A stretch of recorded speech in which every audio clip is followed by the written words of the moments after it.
അന്നത്തെ വീടുകളിലുണ്ടായിരുന്ന ഈ നാത്തൂന്മാർ തങ്ങളിലുള്ള ഒരു സന്തോഷകരമായിട്ടുള്ള ഒരു കളിയാക്കലിൻ്റെ അന്തരീക്ഷം ഈ ഗാനങ്ങളിൽ അദ്ദേഹം ഒരു ചിത്രശലഭത്തെ എങ്ങനെയാണ് ഒരു വർണ്ണച്ചിമിഴിലിട്ട് നമുക്ക് തന്നതുപോലെ അദ്ദേഹം അവിടെ അനശ്വരമാക്കി വെച്ചിരിക്കുകയാണ്. ഈ മനോഭാവങ്ങളൊക്കെ പോയി കേട്ടോ. ഇപ്പോൾ കൂട്ടുകുടുംബമില്ല, ഒന്നുമില്ല, എങ്കിലും നമുക്ക് ഗൃഹാതുരത്വത്തോടു കൂടി ഓർമ്മിക്കാൻ ഈ പാട്ടുകൾ ഇതൊക്കെ ഒരു കാലത്തെ കേരളീയതയാണെന്നേ പറയാൻ പറ്റുള്ളൂ. എന്നത്തെ കേരളീയതല്ല. ഫ്ലാറ്റുകൾ ജീവിക്കുന്ന നമ്മുടെ കേരളീയത ഇതല്ല കേട്ടോ. പഴയ കേരളീയത എന്നും കൂടി അത് ക്വാളിഫൈ ചെയ്യും.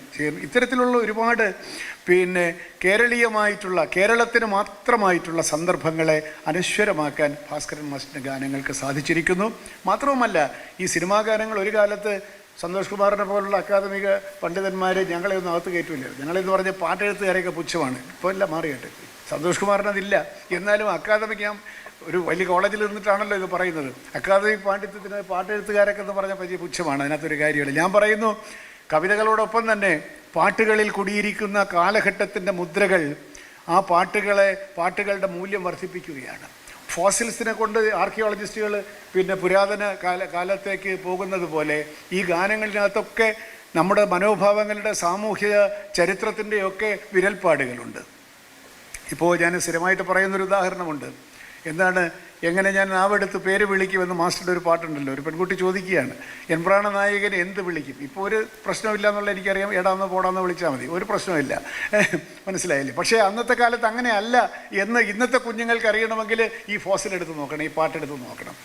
എൻപ്രാണ നായകനെ എന്ത് വിളിക്കുമെന്ന് സന്ദേഹിച്ച നായികമാരും കേരളത്തിലുണ്ടായിരുന്നു അത്രേ എന്ന് നിങ്ങൾക്ക് അത്ഭുതമായിരിക്കും. ഓഹോ, ഇവനെയൊക്കെ പേര് വിളിക്കുക എത്ര വിഷമം തോന്നുന്നവനെ പേര് വിളിച്ചുകൊണ്ട് അവരൊരു പേരില്ലേ എന്ന് ചോദിക്കുന്ന തലമുറയിലേക്ക് നിങ്ങൾ എത്തിയതിനകത്ത് കുറ്റമൊന്നുമില്ല കേട്ടോ, നല്ലത് തന്നെ. പക്ഷേ അങ്ങനെ ഒരു കാലഘട്ടം ഉണ്ടായിരുന്നു എന്ന് നമ്മൾ അറിയുന്നത്. എന്താണ്, നാണിച്ച് കാൽനഖം കൊണ്ടൊരു വര വരച്ചു. ഇപ്പോൾ ആരെങ്കിലും നാണിച്ചാൽ തന്നെ വര വരയ്ക്കുമോ? ഇനി വര വരയ്ക്കാൻ മണ്ണുണ്ടോ? എല്ലാം നമ്മുടെ സിമെൻ്റ് ഇട്ടിരിക്കുകയാണ്. അത് വേറൊരു കാര്യം. ഒരുപാട് പ്രശ്നങ്ങളാണ് കേട്ടോ. പണ്ട് എന്താണ്, വേറൊന്നും ചോദിച്ചില്ല. പ്രസാദമറ്റ ചോദിച്ചപ്പോൾ കാൽനഖം കൊണ്ടൊരു വര വരച്ചു. ഇങ്ങനെയൊക്കെ ഒരുപാട് അന്നത്തെ കാലഘട്ടത്തിൻ്റെ നായികമാരുടെ വൈകാരികമായിട്ടുള്ള ആലസ്യങ്ങളും വൈകാരികമായിട്ടുള്ള സന്ദേഹങ്ങളും ഒക്കെ തന്നെ നമ്മുടെ പൂർവികർ ഇന്ന് 90 വയസ്സിലൊക്കെ എത്തിയിരിക്കുന്ന മുത്തശ്ശിമാർ കുമാരിമാരായിരുന്ന കാലത്തുള്ള കേരളമാണിത്. നിങ്ങൾ ആലോചിക്കണം കേട്ടോ. ഇപ്പോൾ എണീറ്റ് നടക്കാൻ പരസഹായം ഇല്ലാതെ നടക്കാൻ വയ്യാത്തവരുമൊക്കെ ഒരു കാലത്ത് പ്രണയിച്ചിരുന്ന കാലഘട്ടത്തെ പറ്റിയാണെന്ന് ഓർക്കുമ്പോഴാണ് ഇത് വെറും ടെക്സ്റ്റ് ബുക്കല്ല, ഇത് ജീവിതമാണ് എന്ന് നമ്മൾ ഓർത്തുകൊണ്ട് ഗാനങ്ങളുടെ ലോകത്തിലേക്ക് കടക്കുന്നതിന് ഒരർത്ഥമുണ്ട് എന്ന് നിങ്ങൾ ഓർക്കണം എന്ന് പറയാനാണ് ഞാൻ ഇത്രയും പറഞ്ഞത്. ഇനി മാസ്റ്ററുടെ പാട്ടുകളുടെ ബിംബങ്ങളെ പറ്റി കൂടി പറഞ്ഞ് ഞാൻ അവസാനിപ്പിച്ചുകൊള്ളാം. ഈ പാട്ടുകൾക്കൊക്കെ ബിംബങ്ങളുണ്ട്. കവിത പഠിക്കും, നിങ്ങൾക്ക് ഇമേജറിയെ പറ്റി അറിയാമല്ലോ. ഇമേജറി 2 തരത്തിൽ വരാം. സ്റ്റാറ്റിക് ഇമേജറി ആവാം, ഡൈനമിക് ഇമേജറിയും ആവാം. സ്റ്റാറ്റിക് ഇമേജറി ആകുമ്പോഴാണ് പാട്ടുകൾ നമ്മളോട് സംവദിക്കാത്തത്. അതൊക്കെ ഈ സ്റ്റിൽ ലൈഫ് പോലെ ഇരിക്കും, നിശ്ചല ചിത്രങ്ങളാണ്. എന്നാൽ മാസ്റ്റർ ഒരിക്കലും നിശ്ചല ചിത്രങ്ങൾ വരയ്ക്കാൻ ആഗ്രഹിക്കുന്നില്ല. ഡൈനമിക്കാണ്. ആ ഇമേജുകൾ മാറും. ഇമേജുകളുടെ ഡൈനമിസം ഉണ്ട്. ഉദാഹരണത്തിന് ഞാനിവിടെ ഇരുന്നെങ്കിലും ഉദാഹരണം ഓർക്കുകയായിരുന്നു. ഒരുപാട് പാട്ടുകളുണ്ടല്ലോ.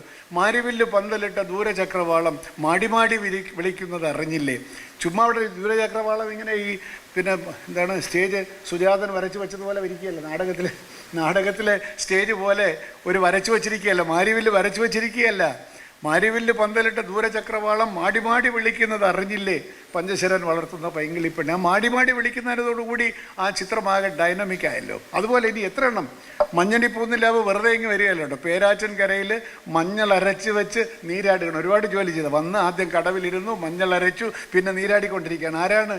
ഒരു പെൺകുട്ടിയല്ല, മഞ്ഞണി പൂന്നിലാവ് എന്ന് പറയുമ്പോഴാണ് നമുക്ക് ആഹ്ലാദമുണ്ടാകുന്നത്. ആ ഒരു കാവ്യാത്മകമായിട്ടുള്ളൊരു സൗന്ദര്യം നമുക്കുണ്ടാകുന്നത് മഞ്ഞണിപ്പൂന്നിലാവ് ഇങ്ങനെ മഞ്ഞൾ അരച്ച് വെച്ച് നീരാടുന്നു എന്ന് പറയുമ്പോൾ ഡൈനമിക് ഇമേജറി. ഇനിയുമുണ്ട്. ഈറനുടുത്തും കൊണ്ട് അമ്പരം ചുറ്റുന്ന ഹേമന്ത രാവിലെ വെൺമുകിലെ വെറുതെ അങ്ങ് നിൽക്കുകയല്ല കേട്ടോ. അത് ഈറനുടുത്തും കൊണ്ട് അമ്പലം ചുറ്റുകയാണ്. അങ്ങനെ അപ്പോൾ അതിൻ്റെ ഒരു ഡൈനമിക് ആയിട്ടുള്ള ഇഫക്റ്റ് വരുമ്പോഴാണ് നമുക്ക് ആ പാട്ടുകളോട് പിന്നെയും നമുക്ക് ബന്ധപ്പെടാൻ. ഇങ്ങനെ ഏത് പാട്ടെടുത്താലും ഈ ഡൈനമിക് ഇമേജറി നമുക്ക് ബോധ്യപ്പെടും. പിന്നെ അതുപോലെ വേറൊന്ന്, അദ്ദേഹത്തിൻ്റെ ഇമേജറി എന്ന് പറയുന്നത് വളരെ അനായാസമായി, അതിനകത്ത് യാതൊരു സ്ട്രെസ്സില്ല. അദ്ദേഹം ഇവിടുന്നെങ്കിലൊക്കെ തേടി പിടിച്ചുകൊണ്ട് വരികയല്ല കേട്ടോ. സ്വാഭാവികമായി വരുന്ന വാക്കുകളെയും പദങ്ങളെയും ബിംബങ്ങളെയും വളരെ ലളിതമായി സന്നിവേശിപ്പിച്ചുകൊണ്ട് അദ്ദേഹം ഉണ്ടാക്കുന്ന ചില മെറ്റഫേഴ്സ് ഒന്ന് ശ്രദ്ധിക്കുക. നൈസർഗികവും അനായാസവുമായിട്ട് വരുന്നതാണ്. പൊട്ടാത്ത പൊന്നിൻ കിനാവ് കൊണ്ടൊരു പട്ടുനൂല് ഊഞ്ഞാല് കിട്ടിയ, അത് കഥയിൽ ഏറ്റവും വ്യക്തമായിട്ടുള്ളൊരു സംഗതി. അത് പിന്നീട് മാറി വരുന്നുണ്ട്. പൊട്ടിത്തകർന്ന കിനാവ് കൊണ്ട് പിന്നെ പറയാനും സൗകര്യമായി. പൊട്ടാത്ത പൊന്നിൻ കിനാവ്, അത് നമ്മൾ പേട്ട് കേട്ടിട്ടതിൻ്റെ ഇമേജറിയെ പറ്റി നമ്മൾ ആലോചിക്കുന്നില്ല കേട്ടോ. അതിനകത്തുള്ളൊരു മെറ്റഫർ, പൊട്ടാത്ത പൊന്നിൻ കിനാവ് കൊണ്ടൊരു പട്ടുനൂല് ഊഞ്ഞാൽ കെട്ടിഞ്ഞാൽ എന്ന് പറയുമ്പോൾ ഈ പൊയറ്റിക് ഇൻസ്പിറേഷൻ്റെ ലെവല് നമ്മൾ ആലോചിക്കണം. പിന്നെ അതുപോലെ തന്നെ കൽപ്പനയാകും യമുനാ നദിയുടെ അക്കരെ അക്കരെ അക്കരെ. കൽപ്പനയാകും യമുനാ നദി, സിമ്പിൾ ഇമേജാണ്, മെറ്റഫറാണ്. പക്ഷേ കൽപ്പനയാകും യമുനാ നദി കേട്ട് കേട്ട് നമുക്ക് പഴകിപ്പോയതുകൊണ്ട് അതിൻ്റെ വാല്യൂ നമ്മൾ മനസ്സിലാക്കുന്നില്ല. ഒന്നും കൂടെ ഉണ്ട്, അതെല്ലാവർക്കും അറിയാവുന്ന പാട്ടാണ്. എന്താണ്? താന്നിയൂർ അമ്പലത്തിൽ കഴകക്കാരനെ പോലെ ചിങ്ങമെത്തുമ്പോൾ. അപ്പോൾ കഴകക്കാരൻ്റെ ജോലി എന്താണെന്ന് അറിഞ്ഞെങ്കിൽ നിങ്ങൾക്ക് ഇതിൻ്റെ അർത്ഥം മനസ്സിലാവും. ഇപ്പോൾ കഴകക്കാരൊന്നും കാണാറില്ല, കാരണം ചാലയെന്ന് കെട്ടിക്കൊണ്ട് നമ്മൾ പിന്നെ ഇവിടെ കടയിലൊക്കെ പൂ തൂക്കിയിരിക്കുകയാണല്ലോ. ഈ പൂ കിട്ടുന്നവ, അമ്പലത്തിൽ പൂ കിട്ടുന്നവനാണ് കഴകക്കാരൻ. അപ്പോൾ ഇവിടെ കഴകക്കാരനെ പോലെ ചിങ്ങമെത്തി എന്നാണ് പറയുന്നത്. ചിങ്ങമാസത്തിൽ ഒരുപാട് പൂക്കൾ ഇങ്ങനെ വിടർത്തിയിട്ട് പ്രകൃതി കഴകക്കാരനെ പോലെ ചിങ്ങമെത്തി എന്നാണ് പറയുന്നത്. എല്ലാം കെട്ടിവെച്ചിരിക്കുകയാണ് എന്ന് പറയുന്ന ആ ഒരു ഇമേജിൻ്റെ ആ ഒരു ലോഫ്റ്റിനെസ്, അതിൻ്റെ ഒരു ഉദാരത ഒക്കെ അത് വളരെ സൂക്ഷ്മമായിട്ട് ചെല്ലണം. സൂക്ഷ്മമായിട്ട് പാട്ടിലേക്ക് പോയെങ്കിലേ അദ്ദേഹത്തിൻ്റെ ഈ സിംപ്ലിസിറ്റി കൊണ്ട് ഒരുപക്ഷെ ഈ പാട്ടുകളിൽ ഇത്രയേറെ സർഗാത്മകമായിട്ടുള്ള ചൈതന്യമുണ്ട് എന്ന് നമുക്ക് തോന്നാത്ത മട്ടിലുള്ള ലാളിത്യം ആണ് ഭാസ്കരൻ മാസ്റ്റർ പാട്ടിൻ്റെ ഒരു കുഴപ്പവും. നമ്മൾ വിചാരിക്കും ഇത്ര വളരെ സിമ്പിളാണല്ലോ, പൊട്ടാത്ത പൊന്നിൻ കിനാവ് കൊണ്ടാണ് നമ്മളും പാടും. പക്ഷേ ഇതൊരു മെറ്റഫറാണ് എന്ന് ആലോചിക്കുമ്പോഴാണ് നമുക്ക് ആഹ്ലാദമുണ്ടാകുന്നത്. ഇനി മറ്റു ചില സവിശേഷതകളോട് പറഞ്ഞ് ഞാൻ അവസാനിപ്പിക്കാം. ഒരു ഗാനരചയിതാവായി അദ്ദേഹം ഇത്രയേറെ ശോഭിച്ചതിൻ്റെ കാരണം എന്താണ്? അദ്ദേഹത്തിൻ്റെ വേഴ്സറ്റാലിറ്റിയാണ്. പിന്നെ ഒരു ഗാനരചയിതാവിന് ഈ രംഗത്ത് പിടിച്ചു നിൽക്കണമെങ്കിൽ എല്ലാ തരത്തിലുള്ള പാട്ടും എഴുതാൻ സാധിക്കണം. അല്ലാതെ ഞാൻ പ്രണയഗാനം മാത്രമേ എഴുതുള്ളൂ, അത് തന്നെ പിന്നെ പെണ്ണിനെ വർണ്ണിക്കുന്ന പാട്ടേ എനിക്ക് എഴുതാൻ പറ്റൂ, ആണിനെ വർണ്ണിക്കുന്ന പാട്ട് ഞാൻ എഴുതില്ല. ഞാൻ നല്ല പ്രേമഗാനങ്ങളെ എഴുതുള്ളൂ, അല്ലാതെ വേറൊന്നും എഴുതില്ല. ശോകഗാനം എനിക്ക് ഇഷ്ടമല്ല, അങ്ങനെയൊന്നും പറഞ്ഞ് നമ്മൾ ദൂരെ കളയില്ല. ഇൻഡസ്ട്രിക്ക് നിങ്ങളുടെ ആവശ്യമില്ല. ഇതെന്തും എഴുതും. വേഴ്സറ്റാലിറ്റിയാണ് ഭാസ്കരൻ മാസ്റ്റർ എന്ന് പറയുന്ന ഗാനരചയിതാവിൻ്റെ ഏറ്റവും വലിയ ഗുണം. അദ്ദേഹം ഫലിതഗാനം എഴുതാൻ പറഞ്ഞാൽ ഫലിതഗാനം എഴുതും, നല്ല സുറുമ എഴുതും. അതിനേക്കാൾ നല്ലൊരു ഫലിതഗാനമുണ്ടോ? അങ്ങനെ എത്ര ഫലിതഗാനങ്ങൾ ഒരു പ്രയാസവും ഇല്ലാതെ അദ്ദേഹത്തിന് എഴുതാൻ സാധിക്കും. ഫലിതഗാനങ്ങൾ, പ്രണയഗാനങ്ങൾ ഞാൻ എടുത്തു പറയേണ്ട കാര്യമില്ല, അത് അതിൻ്റെ വൈവിധ്യം കൊണ്ട് തന്നെ നമ്മളെ വിസ്മയിപ്പിച്ചുകൊണ്ടിരിക്കുകയാണ്. തത്വചിന്താപരമായ ഗാനങ്ങൾ, അത് ഭാസ്കരൻ മാസ്റ്റർ വലിയൊരു സംഭാവനയാണ്. വെറുതെ തത്വചിന്ത പറയുകയല്ല, വലിയ തത്വചിന്ത പറയുകയല്ല, നമ്മുടെ ജീവിതവുമായിട്ട് ബന്ധപ്പെടുത്തി തത്വചിന്താപരമായിട്ടുള്ള തത്വവിചാരങ്ങൾ നമ്മളിൽ ഉൽപ്പാദിപ്പിക്കാൻ സാധിക്കും. നമ്മൾ കാണുന്ന ഇമേജുകളിലൂടെ. കരയുന്നോ പുഴ ചിരിക്കുന്നു. ഭാരതപ്പുഴയുടെ അടുത്ത് പോയിട്ടിരിക്കുന്ന കഥാനായകൻ, മുറപ്പെടിലെ നായകൻ പാടുകയാണ് കരയുന്നോ പുഴ. അദ്ദേഹത്തിൻ്റെ പശ്ചാത്തലം നമുക്കറിയാമല്ലോ, എല്ലാം തകർന്ന് തരിപ്പണമായി കിടക്കുകയാണ്, ആളുകൾ ഭാഗം വെച്ച് പിരിയുകയാണ്. കരയുന്നോ പുഴ ചിരിക്കുന്നു, കണ്ണീരുമൊലിപ്പിച്ച് കൈവഴികൾ പിരിയുമ്പോൾ. ഈ കൈവഴികൾ പിരിയുക എന്നുള്ളത് ഒരു കൂട്ടുകുടുംബം ഭാഗം വെച്ച് പിരിയുന്നതിൻ്റെ ആ സങ്കടം അറിഞ്ഞവനെ അറിയാൻ പറ്റുള്ളൂ. കൈവഴികൾ പിരിയുമ്പോൾ കരയുന്നോ പുഴ ചിരിക്കുന്നോ എന്ന് ചോദിക്കുന്നതിനകത്തുള്ളൊരു ഫിലോസഫി എന്ന് പറയുന്നത് വലിയ ഗഹനമായ ഫിലോസഫി അല്ല, അത് വൈകാരികമായിട്ടുള്ള തത്വചിന്തയിലേക്കുള്ള വളർച്ചയാണ്. ഒരു കഥാപാത്രത്തിൻ്റെ വളർച്ചയെ ആ കഥാപാത്രത്തിൻ്റെ നിലവാരത്തിൽ നിന്നുകൊണ്ട് പറയാൻ ഭാസ്കരൻ മാസ്റ്റർക്ക് സാധിക്കുന്നു എന്നുള്ളത് അദ്ദേഹം സംവിധായകൻ കൂടി ആയതുകൊണ്ടാണ് എന്നെനിക്ക് തോന്നുന്നു. അതുപോലെ തന്നെ നഗരം നഗരം മഹാസാഗരം എന്നൊരു പാട്ടുണ്ട്. എനിക്ക് ഏറ്റവും ഇഷ്ടപ്പെട്ടൊരു പാട്ടാണ് അത്. ഈ കുതിച്ചുപായും നഗരിയിൽ ഒരു ചെറു കൂര ചമയ്ക്കുമ്പോൾ എങ്ങനെ ഞാൻ എന്നൊക്കെയുള്ളത്. വാസ്തവത്തിൽ ഈ ബോംബെയിലും മദ്രാസിലും ഒക്കെ പോയി ഇങ്ങനെ നിൽക്കുമ്പോൾ നമ്മൾ കുറേ നേരം അവിടെ നിൽക്കണം. ആ സ്ലമ്മിൻ്റെ അടുത്തോ ഈ വണ്ടികളൊക്കെ ഇങ്ങനെ പോകുന്നൊരു സ്ഥലത്ത് നിൽക്കുമ്പോൾ ആളുകൾ അങ്ങോട്ട് പോകുന്നു ഇങ്ങോട്ട് വരുന്നു, എല്ലാം ആരുടെയോ അച്ഛനും അമ്മയും മക്കളും ഒക്കെയാണ് അങ്ങോട്ടും ഇങ്ങോട്ടും പോകുന്നത് കേട്ടോ. ഇങ്ങനെ വെള്ളം ഒഴുകുന്നത് പോലെ ജനം പോകുന്നു. അപ്പോഴാണ് കുതിച്ചുപായും നഗരിയിൽ ഒരു ചെറു കൂര ചമയ്ക്കുമ്പോൾ എങ്ങനെ ഞാൻ എന്ന ചോദ്യത്തിൻ്റെയൊക്കെ ആ ഒരു തത്വചിന്താപരമായിട്ടുള്ള ഒരു നിലപാട് നമ്മൾ ആ കഥാപാത്രവുമായി ബന്ധപ്പെട്ട് നമുക്ക് ചിന്തിക്കാൻ സാധിക്കത്തക്ക രീതിയിൽ അദ്ദേഹം അവതരിപ്പിക്കുന്നു. അല്ലാതെ വലിയ സംസ്കൃത പദങ്ങൾ കൊണ്ട് ഗഹനമായിട്ടുള്ള ചിന്തകളൊന്നുമല്ല. അതുപോലെ തന്നെ നാദബ്രഹ്മത്തിന് സാഗരം നീന്തി വരും നാഗസുന്ദരിമാരെ എന്നുള്ള പാട്ടൊക്കെ അതൊക്കെ കൂടുതൽ അപഗ്രഥനത്തിന് വിധേയമാകണം എന്നെനിക്ക്. മറ്റൊരു പാട്ട് അദ്ദേഹത്തിൻ്റെ അനന്തരദശയിലൊക്കെ എഴുതിയ പാട്ട്, ഇന്നെനിക്ക് പൊട്ടുകുത്താനെന്ന് ഗുരുവായൂർ കേശവൻ എന്നുള്ള പടത്തിലെ പാട്ടുണ്ടല്ലോ, അതിനകത്ത് അദ്ദേഹം ഉപയോഗിച്ചിരിക്കുന്ന വാക്കുകൾ അതൊക്കെ പുതിയ പദാവലി അദ്ദേഹം കണ്ടുപിടിച്ചതുപോലെ നമുക്ക് പുഷ്പിതാഗ്രകൾ എന്നൊക്കെ പറഞ്ഞിട്ട് നല്ല നല്ല വാക്കുകൾ അതിനകത്ത്. വാക്കുകൾ മാത്രമല്ല, ആ പാട്ടിൻ്റെ സംഗീതമാണെങ്കിലും അത് ഉജ്ജ്വലമായിട്ടുള്ള ഒരു സംഗീത ശില്പമായി ആ പാട്ടിനെ മാറ്റാൻ ഈ വരികൾ എന്തുമാത്രം സഹായിച്ചിരിക്കുന്നു എന്നുള്ളത് നിങ്ങൾ അപഗ്രഥന വിധേയമാക്കേണ്ട ഒരു പാട്ടാണ് ഇന്നെനിക്ക് പൊട്ടുകുത്താൻ എന്നുള്ള പാട്ട് എന്നെനിക്ക് തോന്നുകയാണ്. ഇനി മലയാളത്തിലെ ഏറ്റവും നല്ല ഗസലുകൾ നമുക്ക് സമ്മാനിച്ചു പോയതും ഭാസ്കരൻ മാസ്റ്റർ തന്നെയാണ്. അത് ഇദ്ദേഹം പറഞ്ഞു, പ്രഭാവർമ്മ പറഞ്ഞു താമസം എന്തേ വരുവാനെന്നുള്ളതാണ് മലയാളത്തിലെ ആദ്യത്തെ ഗസൽ. അതുപോലെ തന്നെ ഒരു പുഷ്പം മാത്രമെന്നുള്ള പാട്ട്.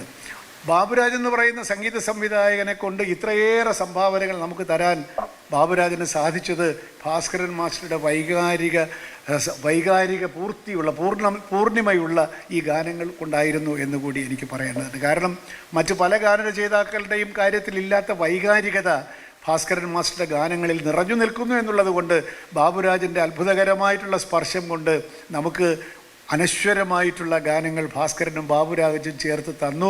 അങ്ങനെ ആ ഗാനങ്ങൾ നിലവിലിരിക്കുന്ന ഒരു മലയാളത്തിൽ ജീവിക്കാൻ നമുക്ക് സാധിച്ചു എന്നുള്ളത് തന്നെയാണ് ജീവിതത്തിൻ്റെ അനേക സുഹൃതങ്ങളിൽ ഒന്ന് എന്ന് വിചാരിക്കുന്ന ഒരാളാണ് ഞാൻ. എല്ലാ ദിവസവും രാത്രി പാട്ട് കേട്ടിട്ട് ഉറങ്ങുന്ന ഒരു ഭ്രാന്തൻ കൂടിയാണ് ഞാൻ. അത് ഒരേ പാട്ട് തന്നെ കേൾക്കും കേട്ടോ. അപ്പോൾ എൻ്റെ ഭാര്യ ചോദിക്കും വട്ടായി പോയെന്നാണ്, ഇന്നലെ ഈ പാട്ട് തന്നെ കേട്ടല്ലോ രാത്രി, അവൾ നേരത്തെ കിടക്കും. അപ്പോൾ ഞാൻ പറഞ്ഞു ഇന്നലെ കേട്ടതുപോലല്ലോ, ഒരു പുഴയിൽ ആരും 2 പ്രാവശ്യം ഇറങ്ങുന്നില്ല എന്ന് പറഞ്ഞതുപോലെ ഇന്നലെ കേട്ട പാട്ട് തന്നെയാണ് ഞാനിന്ന് കേൾക്കുന്നത്. പക്ഷേ ആദ്യമായിട്ട് കേൾക്കുന്നത് പോലെയാണ് ഞാൻ കേൾക്കുന്നത്. ഇന്നലെ കേൾക്കാത്ത ചില കാര്യങ്ങൾ ഇന്ന് ഞാൻ അതിനകത്ത് കേൾക്കും. അങ്ങനെ ഇതൊക്കെ കേട്ട് ജീവിക്കാൻ നമുക്ക് സാധിക്കുന്ന ഒരു കേരളവും മലയാളവും നമുക്ക് തന്നുപോയ അനുപമ ശില്പികളിലൊരു പ്രമുഖനെയാണ് നമ്മൾ അനുസ്മരിക്കുന്നത് എന്ന് പറയാതിരിക്കാൻ നിവൃത്തിയില്ല. ലാസ്റ്റ് പോയിൻ്റ്, യഥാർത്ഥത്തിലുള്ള ലാസ്റ്റ് പോയിൻ്റ് നിങ്ങളുടെ ഒരു കുസൃതിക്ക് വേണ്ടി പറഞ്ഞിട്ട് ഞാൻ അവസാനിപ്പിക്കാം. ഈ വയസ്സായി വരുന്തോറും നമുക്ക് ചില പശ്ചാത്താപങ്ങളൊക്കെ വരും. അങ്ങനെ ഒരു പശ്ചാത്താപത്തെ ഉദ്ദീപിപ്പിക്കുന്ന ഒരു പാട്ട് നിങ്ങളൊക്കെ ശ്രദ്ധിച്ചിട്ടുണ്ടാകാൻ സാധ്യതയുള്ളൊരു പാട്ടല്ലേ കേട്ടോ. കാട്ടുകുരങ്ങ് എന്നുള്ള സിനിമയിൽ ഭാസ്കരൻ മാസ്റ്ററുടെ മനസ്സിനെയാണ് ഞാൻ ഇഷ്ടപ്പെടുന്നത് കേട്ടോ. ഭാസ്കരൻ മാസ്റ്ററുടെ മനസ്സ് എന്നുള്ളത് കാർത്തിക രാത്രിയിലെ മഞ്ഞുതുള്ളിയോ എന്നൊരു പാട്ടുണ്ട്. അത് ജയഭാരതിയുടെ സ്റ്റേജിൽ കാണുമ്പോഴൊക്കെ നമുക്ക് ഇഷ്ടം വരികയില്ല, പക്ഷെ പാട്ട് മാത്രം കേൾക്കണം. കാർത്തിക രാത്രിയിലെ മഞ്ഞുതുള്ളിയോ കഥനത്തിൻ കണ്ണുനീർ തുള്ളിയോ എന്നൊക്കെ പറഞ്ഞിട്ട് എന്തോ തിളങ്ങുന്നു സ്വപ്നം കണ്ടിരിക്കും ഈ ഏകാന്ത പാന്തൻ്റെ കവിൾത്തടത്തിൽ എന്നൊക്കെ പറഞ്ഞിട്ട് ആ പാട്ടിൻ്റെ ചരണങ്ങളിൽ 2 ചരണത്തിൽ 2 ഇൻവിറ്റേഷനുണ്ട്. ആ ഇൻവിറ്റേഷൻ ഞാനത് വായിക്കാം. എൻകുടിലിൻ താമര തളിർമഞ്ചത്തിൽ ഇന്ന് രാത്രി കഴിച്ചിട്ട് നിനക്ക് പോകാം. അത് പാടുന്ന രീതി സുശീലയുടെ ഗാനാലാപന ശൈലിയും ദേവരാജൻ്റെ മ്യൂസിക്കും ഭാസ്കരൻ്റെ രചനയും. അപ്പോൾ എൻകുടിലിൻ താമര തളിർമഞ്ചത്തിൽ ഇന്ന് രാത്രി കഴിച്ചിട്ട് നിനക്ക് പോകാം. അത് മാത്രമല്ല, പിന്നെയുണ്ട് ക്ഷണം. മഞ്ഞണി നിലാവ് പൂത്ത മലർപ്പൊയ്കയിൽ അഞ്ജനക്കണ്ണെഴുതിയ നീലത്താരകൾ നീലമുകിൽ തോണിയേറി തുഴഞ്ഞിടുമ്പോൾ നീ കേൾക്കാൻ ഞാനൊരു കവിത പാടാം. പോരെ, താമര തളിർമഞ്ചത്തിൽ കിടപ്പ്, അങ്ങനെ നീലാകാശം, നീ കേൾക്കാൻ ഞാനൊരു കവിത പാടാം. ഇങ്ങനെ ആരെങ്കിലും ഒന്ന് വിളിച്ചിരുന്നെങ്കിൽ എന്നുള്ള ഒറ്റ പ്രാർത്ഥനയോടുകൂടി ഇതിനെല്ലാം നമുക്ക് സഹായം ചെയ്ത, നമുക്ക് സംഭാവനകൾ നൽകിയ ആ അമര ഭാവന കുബേരനായ ഭാസ്കര പ്രതിഭയ്ക്ക് മുമ്പിൽ എൻ്റെ പ്രണാമങ്ങൾ അർപ്പിച്ചുകൊണ്ട് അദ്ദേഹത്തിൻ്റെ ചിന്തകളും വിചാരങ്ങളും ഇമേജുകളും നമ്മളെ എന്നും പ്രചോദിപ്പിക്കട്ടെ എന്ന് മാത്രം പ്രാർത്ഥിച്ചുകൊണ്ട് ആ പ്രതിഭയ്ക്ക് മുമ്പിൽ നമസ്കരിക്കുന്നു. നന്ദി, നമസ്കാരം.